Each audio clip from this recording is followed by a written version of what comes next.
They say justice is blind. But Ezekiel Marsh had watched it turn its face away from people like him for decades.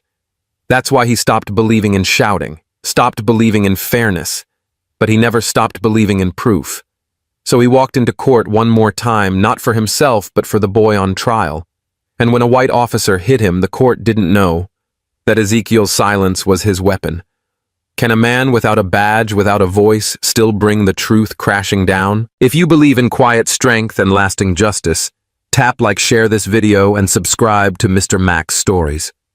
Let's return to that courtroom. It was one of those mornings where nothing felt urgent.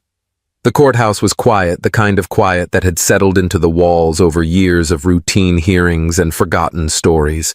In a small county courtroom lined with worn benches and coffee-stained folders, people sat where they always did. Lawyers half-checked their notes. A clerk stifled a yawn. No cameras, no noise. Just another Tuesday. At the defense table sat a teenage boy, barely 17, wrists shackled, shoulders tight. He didn't make eye contact with anyone. Just kept his eyes down like he already knew the outcome. His name wasn't important to most people in the room. What mattered was that he was young black and accused of stealing a car.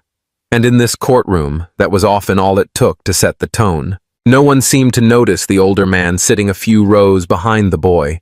He didn't speak. He didn't fidget. He just waited, holding a smooth wooden cane in his left hand and a calm stillness in his eyes. His name was Ezekiel Marsh.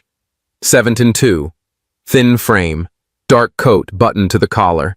Most saw him as just another retired man who spent too much time hanging around courthouses like folks do when their days get long and quiet. No one asked why he was there. No one wondered what he might know. When the court called him as a witness, he stood slowly, his right knee stiff as he rose. He made his way up front with measured steps, leaning into the cane just enough to keep moving. Once seated, he was sworn in and answered the first few questions plainly. His voice was low, rough from age, but steady. He confirmed that he had been in the area the night of the incident, that he had seen a figure near the vehicle in question, that it had been late. Then came a question that changed everything. "Mr. Marsh, did you clearly see the defendant inside the vehicle?" Ezekiel paused. Just a second too long. Then he looked up at the prosecutor, calm but firm. "No, ma'am. I saw someone near it. Could have been the boy. Could have been anyone. It was dark. Street light on that corner has been out for weeks." That silence again. A quiet shift ran through the room like the air had changed temperature. The prosecutor blinked, then glanced at the officer seated behind her. She tried again, voice sharper now.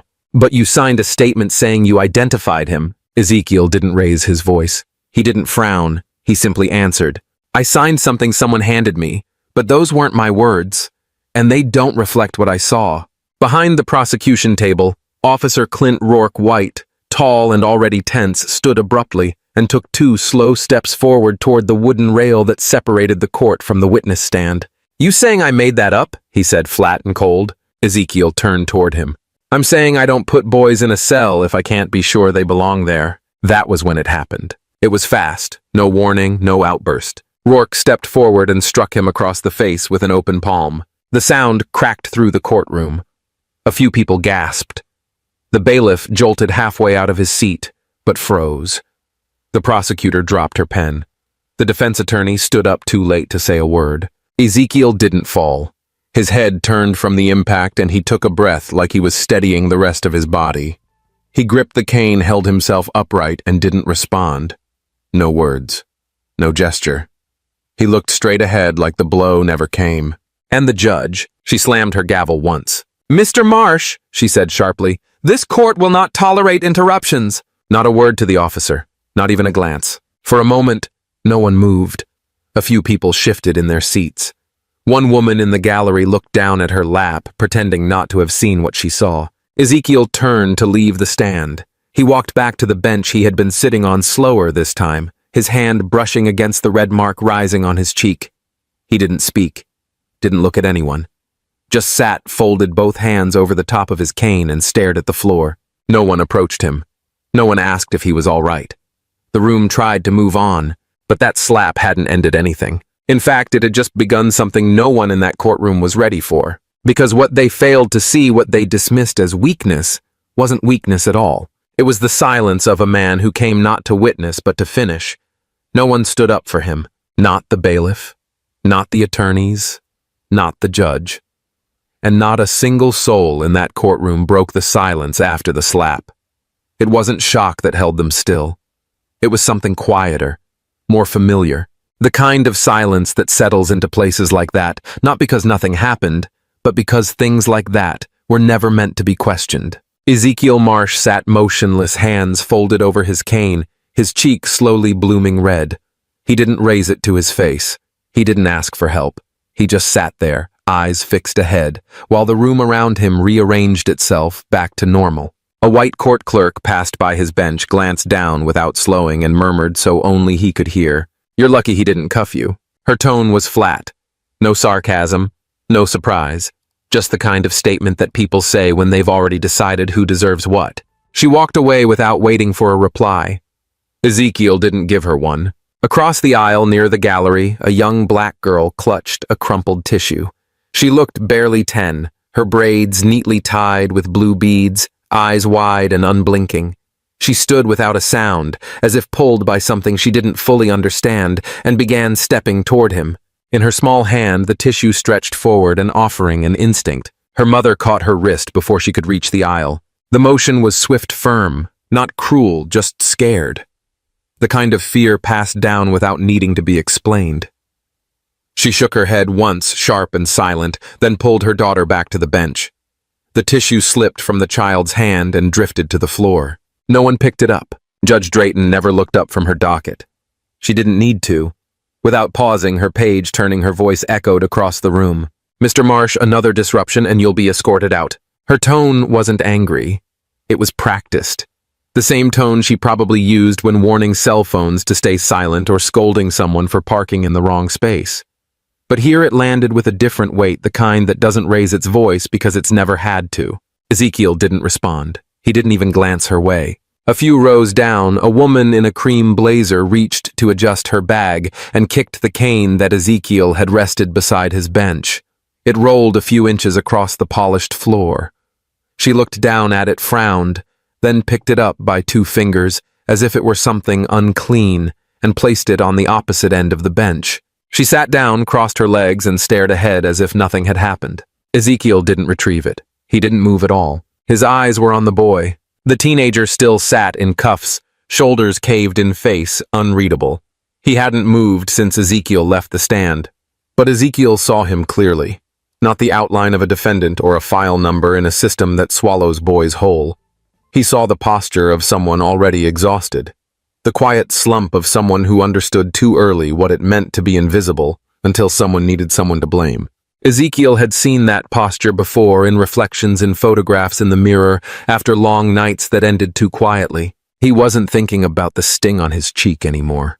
Not about the gavel. Not about the woman who moved his cane or the child who tried to reach him. He was thinking about the years. The long, slow, grinding years of being looked at and not seen. Of speaking and not being heard. Of entering rooms and knowing exactly which people had already decided what you were worth. He thought of bank lines that moved slower for him. Of doctors who assumed. Of neighbors who smiled with tight eyes. And now in a courtroom that had already passed judgment long before the trial began, it all came back. Not like a memory, but like a weight.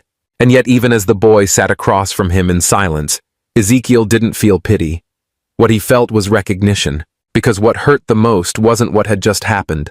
It was knowing that this moment wasn't new. It was knowing how many times it had happened before, and knowing deep down that if nothing changed, it would keep happening again. He looked at the boy the way a man might look at his younger self, still trapped in a place he once thought he could outgrow. And in that quiet gaze there was no bitterness, only the ache of knowing. And the knowing had lived in him for a very, very long time. The hallway outside the courtroom was cold, not from the air, but from the way the light hit the tile, sterile and sharp. Ezekiel moved down it alone. His steps were slow, deliberate, the weight of the cane now more than just physical. Each click on the floor echoed too loud for someone trying not to draw attention, but he didn't care, not anymore. He pushed open the bathroom door with his shoulder stepped inside and checked the stalls. Empty. The room smelled faintly of bleach and metal, like most public buildings where maintenance always outpaced compassion. He locked the door behind him, then reached into the inside pocket of his coat. The phone he pulled out wasn't new. The screen was cracked. The corners were chipped. But it worked. And it was ready. He pressed one number and waited. When the call connected, he didn't say hello, didn't explain. He just said what needed to be said. It happened. Courtroom 4. Go. Then he ended the call and slipped the phone back into his coat like it had never left. Outside the courthouse, a black SUV sat parked in the shade of a sycamore tree, its engine idle, its windows tinted dark enough to erase whoever sat behind them. But inside, everything was wide awake. Special Agent Darius Marsh sat in the passenger seat, hands folded, eyes fixed on the small monitor built into the dash. He was dressed in plain clothes, but his posture betrayed the discipline that came with years of federal work. His jaw was still, his breathing calm, but his fingers tapped against his knee like a drummer keeping time beneath a quiet song. The screen showed a live feed. It came from a tiny lens sewn into the seam of an old man's coat. A coat that had just been struck by a uniformed officer in front of a courtroom full of people who did nothing. He had seen enough. The agent in the driver's seat looked over. His voice was low but laced with urgency. "Is this the moment?" Darius didn't answer right away. He kept his eyes on the screen, watching as his father sat back down, blood on his cheek, silence in his bones. He nodded once, slow and firm. It always was. He pressed a button on his earpiece, then reached across his lap and opened a case. Inside were 3 badges, 6 files, and a plan that had taken over 2 years to assemble. A plan built on patience, on trust, on long nights and unanswered questions and quiet meetings behind doors that never should have opened. He gave the signal. 3 blocks away, another vehicle came to life. In an unmarked sedan, 2 agents checked their gear and locked their vests. A man with a briefcase stepped out of a coffee shop and took a left turn that would lead him not to his office, but to the security entrance of the courthouse. And across town, someone started typing a set of warrants into the federal system that had been pre-drafted, pre-approved, and sealed for a moment just like this. The moment had come, and Darius didn't smile. He didn't feel triumph. He felt the weight of timing, of knowing that justice was never about making noise, but about moving at the exact second when silence could no longer protect the wrong people. He remembered the night his father came to him. No anger, no urgency, just a simple statement across a kitchen table. It's time. Darius hadn't asked questions. He had just listened. And then he had begun. Surveillance, witness interviews, quiet visits to small towns with broken systems and bruised records. Not to break anyone, but to reveal, to expose, to hold up the mirror long enough so those hiding behind procedure had to face what was standing right in front of them. And now, with one phone call, all of it had come to focus. In courtroom 4, an officer had crossed a line. Not a new line, not the first. But this time, there were eyes watching, evidence recording, truth waiting. Darius looked up toward the courthouse steps. The building was old familiar, stained by decades of decisions dressed in legal robes, but not always in justice. Today it would hold something different. He straightened his collar, adjusted his cuffs, and opened the car door. This wasn't vengeance. It was the answer to a promise made long ago, and it had finally arrived. Long before the courtroom, long before the slap, long before the quiet man in the dark coat sat down beside the boy on trial. There was a time when Ezekiel Marsh believed in the law with the kind of faith people usually reserve for things like God or country. He had stood in front of classrooms filled with bright-eyed students, chalk in hand, coat sleeves rolled just above the wrist. He taught constitutional law at a small state university, the kind of place where change always came 10 years too late and left 5 years too early. He believed that teaching young people the structure of justice would lead to its evolution. He believed that truth once explained could not be ignored. Then came the semester, when 3 of his students, all black, were pulled from their dorms in the middle of the night. No warrants, no calls to family, just flashing lights and vague charges that vanished as soon as headlines cooled. Ezekiel went public. He wrote letters. He met with the dean. He stood before the board of trustees with printouts of student records and police reports that didn't add up. He quoted law and precedent and policy. And still, when the next semester began, his name was no longer on the course schedule. The official statement said restructuring. The truth was simpler. He had spoken too clearly, and in places like that, clarity was often punished. His wife, Claudine, was the steady one, a nurse for nearly 25 years. The kind of woman who knew how to keep a hand cool on a fevered forehead and a house full of love when the world outside offered none. She used to tease him about his lectures, saying he never knew when to stop talking. But when the job ended and the papers stopped coming, and the phone no longer rang, she never asked him to be anyone else. She only asked him to keep going. They had been married almost 40 years when she collapsed on the sidewalk just 2 blocks from their house. A stroke. The ambulance came quick, but the hospital she was rushed to was not the one her insurance covered. The ER nurse took one look at the address on her ID and said, "She will have to be transferred." By the time she arrived at the second hospital, the damage had spread. The doctors called it non-reversible. The word fell like a final period on a sentence he never agreed to end. After the funeral, Ezekiel stopped answering most calls. He sold the house, gave away most of what they owned, and disappeared from every place that used to know his name. But he did not vanish. He watched. He moved through small towns into forgotten courtrooms where justice was practiced more out of habit than conviction. He sat in the back pews, quiet, unnoticed. He observed how charges were read, how evidence was dismissed, how the color of skin shaped the speed of a ruling. He listened to what was said in whispers. He recorded names, dates, patterns. Over time, he filled notebooks, then hard drives, then secure files that only one person besides him could access. He wasn't trying to save himself. That time had passed. He was preparing the stage for someone else. Someone who could do what he no longer could. Someone who still had a badge, still had a title, still had the authority to make the system look at itself. That someone was his son. Darius had joined the FBI with a quiet fire in his chest. Ezekiel had warned him what it would mean. The cost, the code switching, the rooms that would call him sir but never brother. Darius said he knew, and he did. What Ezekiel gave him was not encouragement. It was a blueprint. He told him where to look, what to ask, who to watch. He gave him the structure and the silence and the strategy. And Darius built it into something larger than either of them.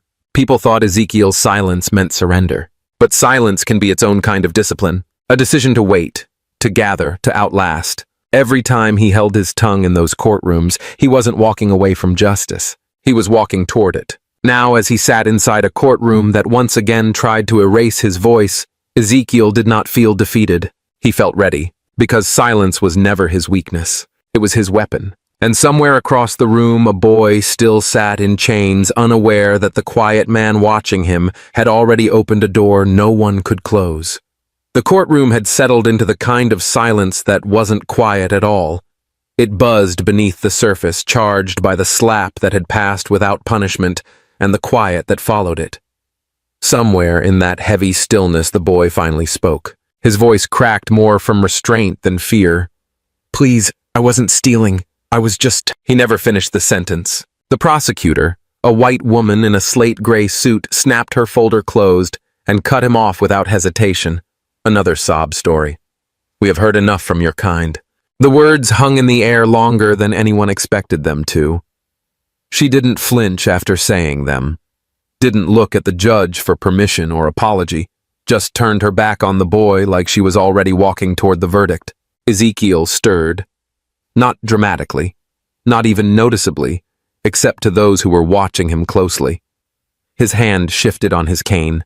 His body turned just slightly toward the bench, the kind of movement that hinted he might stand, that he might speak. Judge Drayton didn't wait for him to try. Her voice sliced through the room like a blade.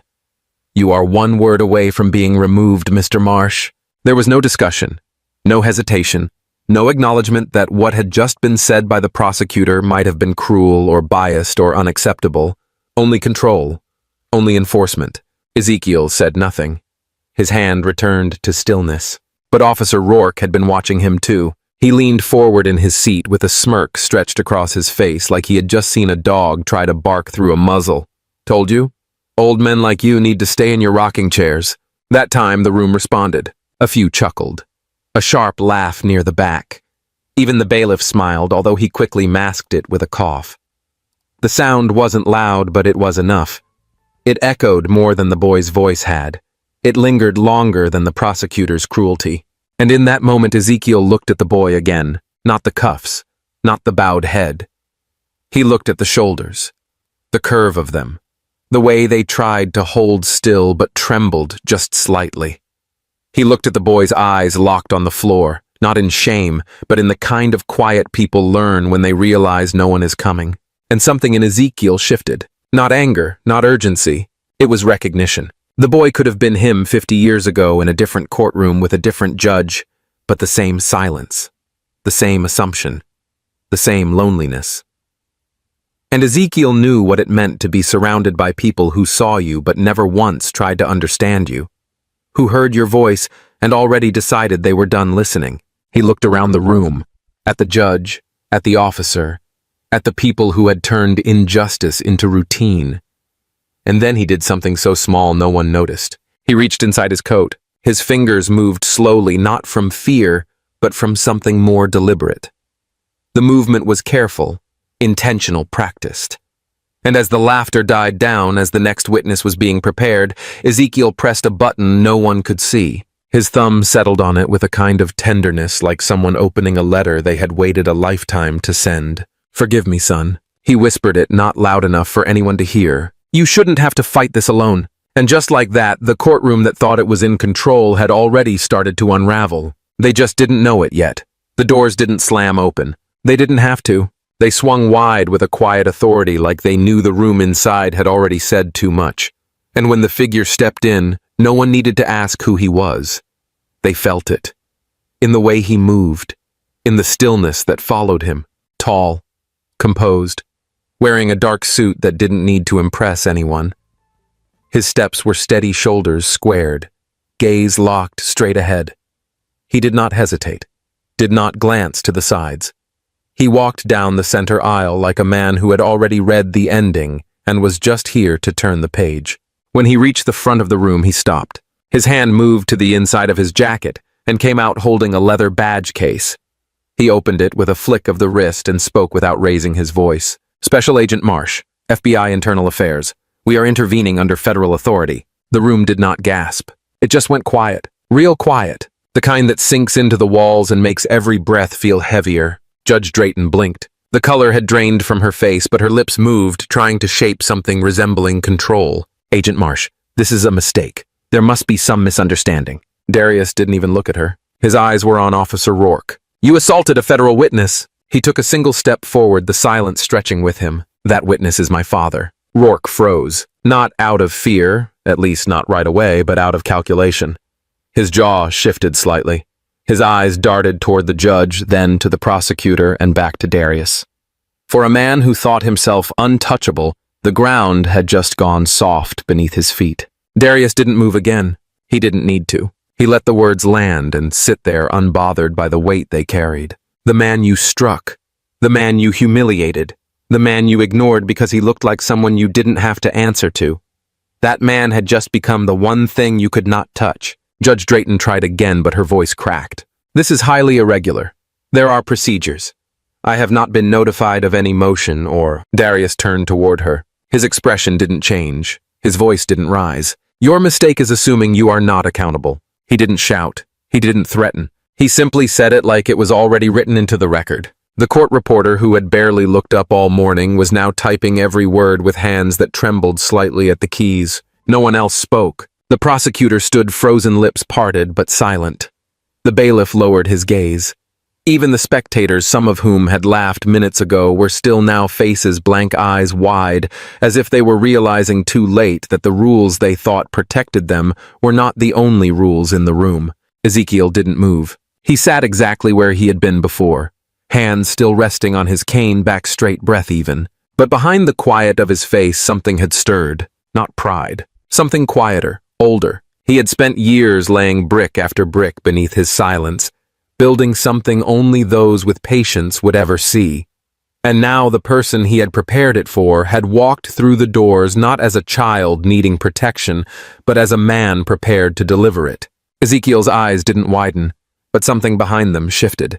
The kind of shift only a father feels when silence is no longer needed. And this time, no one had told him to be quiet. No one dared. The silence that filled the courtroom wasn't like before.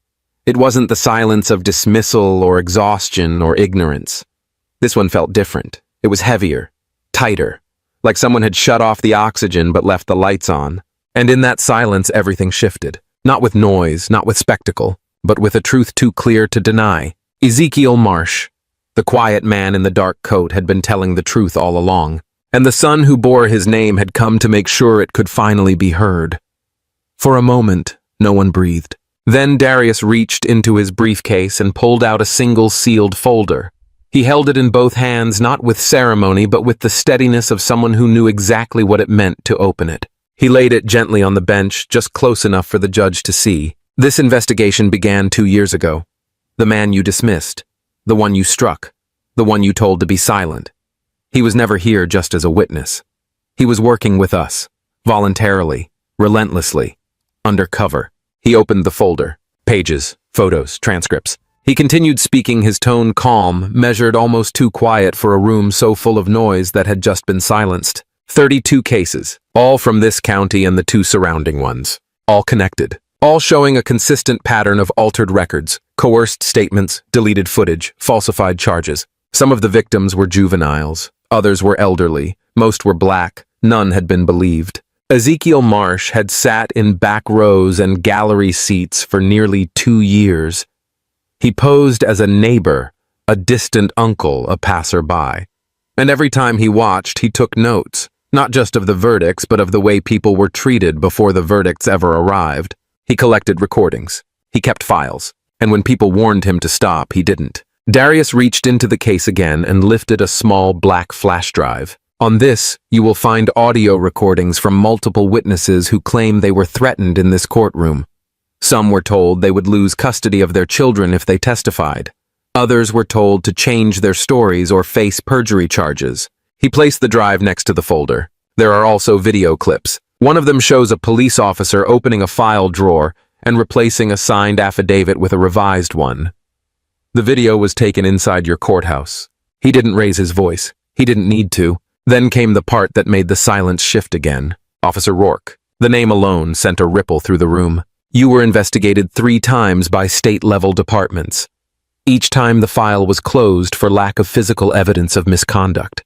Alleged excessive force, witness intimidation, disappearance of body cam footage. Every case stopped just short, until now. But behind those numbers stood a man who knew that data alone could not shake the silence. The slap was not just an assault. It was the first time we had direct, observable, unalterable proof of violent intent. He looked to his father, who had not flinched through the entire exchange. Ezekiel knew what it meant to be silent, and what it meant to be hit. He had endured both, not for his name, not even for his son, but because he understood that without that final bruise, without that one visible wound, the case would still be a question instead of a statement. He used his own body to finish a story no one wanted to write down. The judge had listened without blinking. Her hands were clasped tightly on the bench, knuckles pale. When she finally spoke, her voice was clipped, trembling just beneath the surface. "You are turning this courtroom into a circus." Darius looked at her, his eyes calm, his tone almost gentle. "No, ma'am. You have been running one for years, and now the tent is coming down."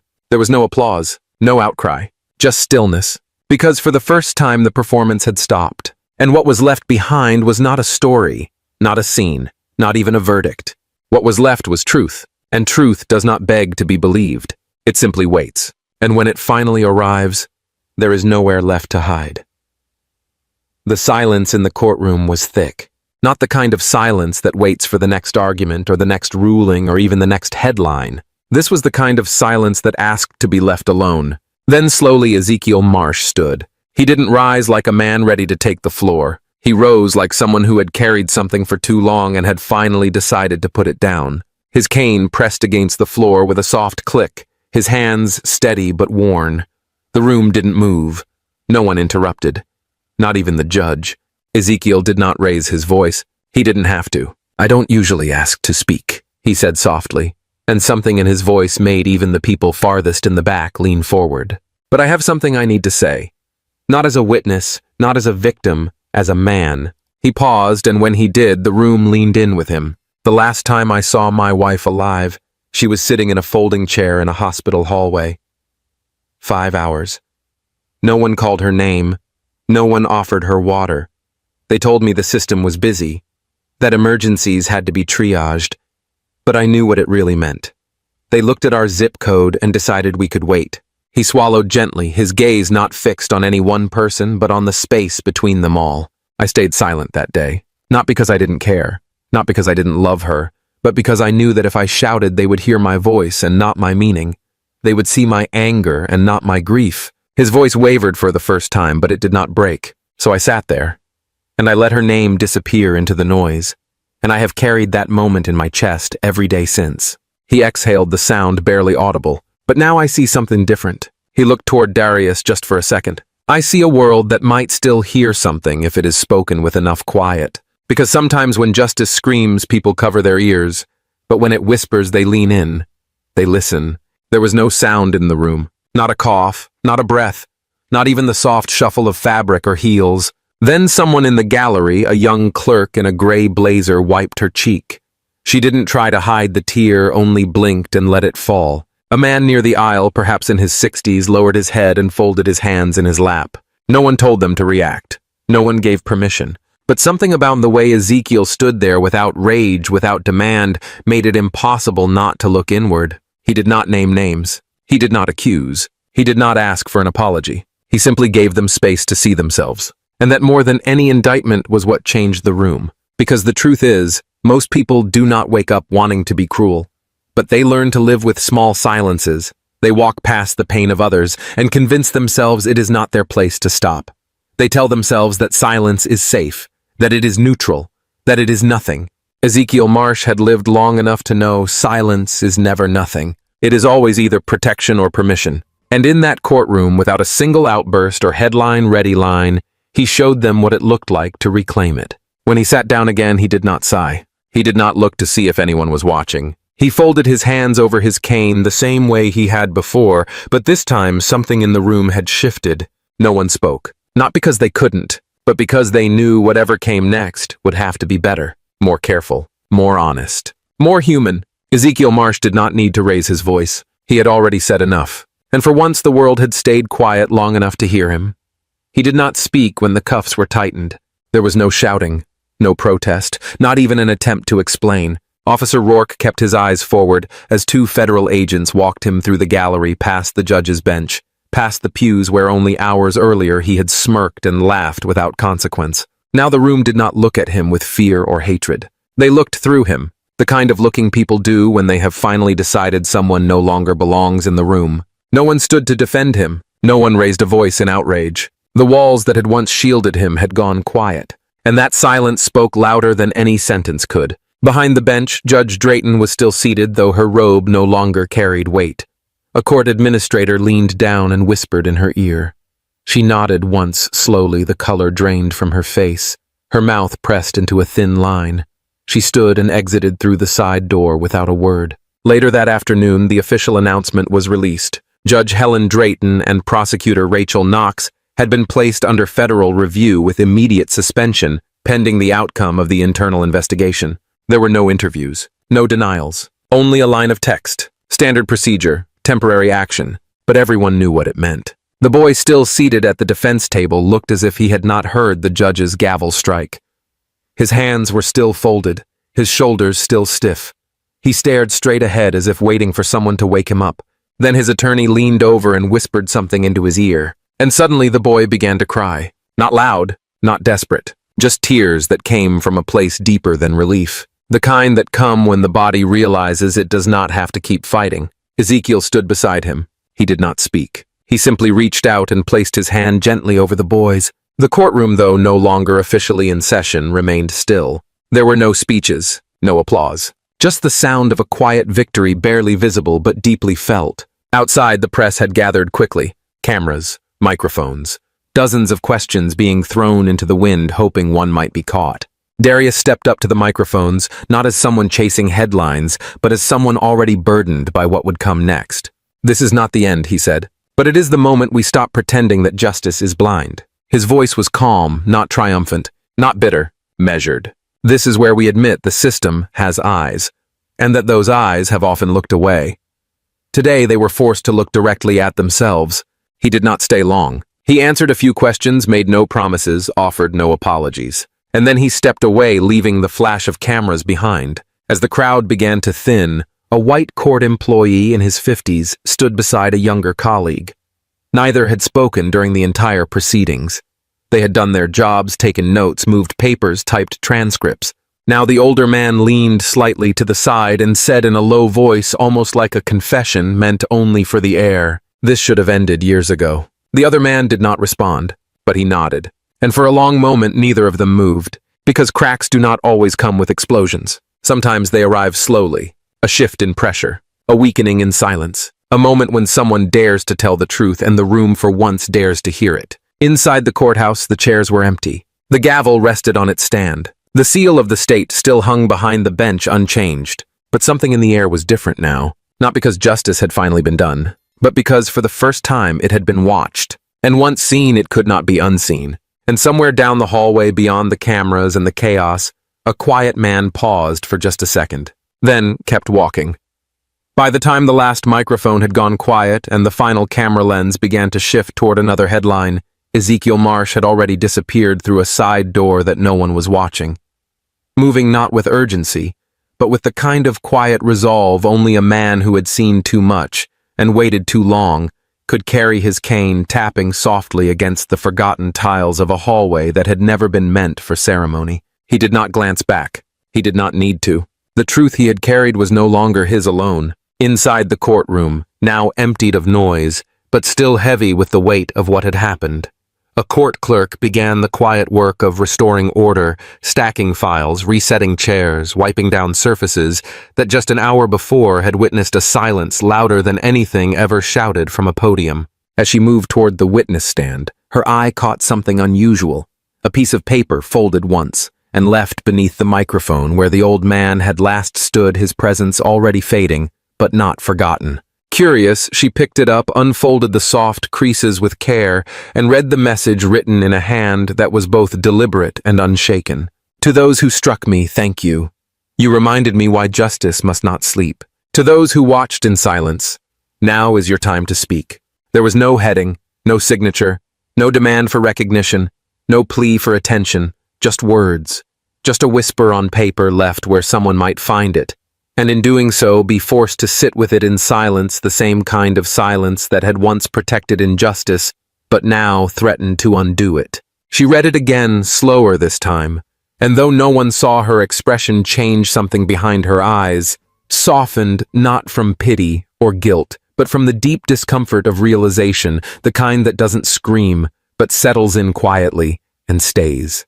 The note was passed hand to hand, not with panic or urgency, but with a kind of reverence, as if each person who held it understood that they were not simply reading a message but receiving a responsibility. And while the building buzzed gently with that quiet ripple outside on the sidewalk, under a sky that had begun turning the soft amber of late afternoon, the boy finally caught up to him. The same boy who had once stood accused, who had been ready to carry a label that was never his to begin with, who had nearly been forgotten by a courtroom more invested in its routine than in his reality, now walked alongside the man who had changed everything by choosing not to raise his voice, but to remain standing. They did not speak at first. The older man walked with steady rhythm, his steps slow but firm, and the boy followed, unsure if he was allowed to say anything at all. Eventually, with a voice that still carried the hesitation of someone not yet used to being listened to, the boy asked what had already begun echoing beyond the courthouse walls, in whispers and wonderings and newsrooms, waiting to decide what kind of story this really was. "Are you a hero, sir?" Ezekiel stopped, not abruptly, but with the patience of someone who had learned that some questions deserve stillness before answers. He turned, looked at the boy, and rested his hand gently on his shoulder. Not to make a point, not to inspire, but to connect one human to another, one story to the next. No. Just a man who waited long enough. There was no applause, no headline screamed, no crowd gathered, but something in the air shifted as they continued walking side by side away from the courthouse and into the kind of evening light that does not announce itself but simply arrives, steady, golden, and quiet. Behind them, the building still stood, the windows still intact, the walls still white. But somewhere deep within its foundation, a crack had formed, not from rage or riot, but from one man's quiet refusal to disappear. And as Ezekiel Marsh walked into the horizon with no medals, no cameras, no banners bearing his name, only the weight of what he had done and the silence that had finally learned to listen, the shadow he left behind stretched long across the pavement, not as a mark of where he had been, but as a quiet reminder of what he had carried and what he chose to leave behind. If this story moved something in you even just for a moment, then maybe that silence we often carry has already started to shift. Because Cracks in a White Wall was never just about one man, one courtroom, or one verdict. It was about what happens when truth stops whispering and starts being heard. It was about dignity, without shouting courage, without armor, and the quiet strength it takes to stay standing when the world tells you to sit down. At Mr. Mac's Stories, we believe these moments matter, and we believe the people who live them, or listen to them, are the ones who can carry them forward. So, if you found meaning in this story, take a second to like this video, share it with someone who needs to hear it, and most of all, subscribe to Mr. Mac's Stories, so you never miss the voices we lift, the quiet ones, the forgotten ones, the ones that echo long after the noise is gone. Your support helps us create more stories like this, not for views but for memory, because sometimes all it takes is one voice to remind us who we really are, and that voice might just be yours.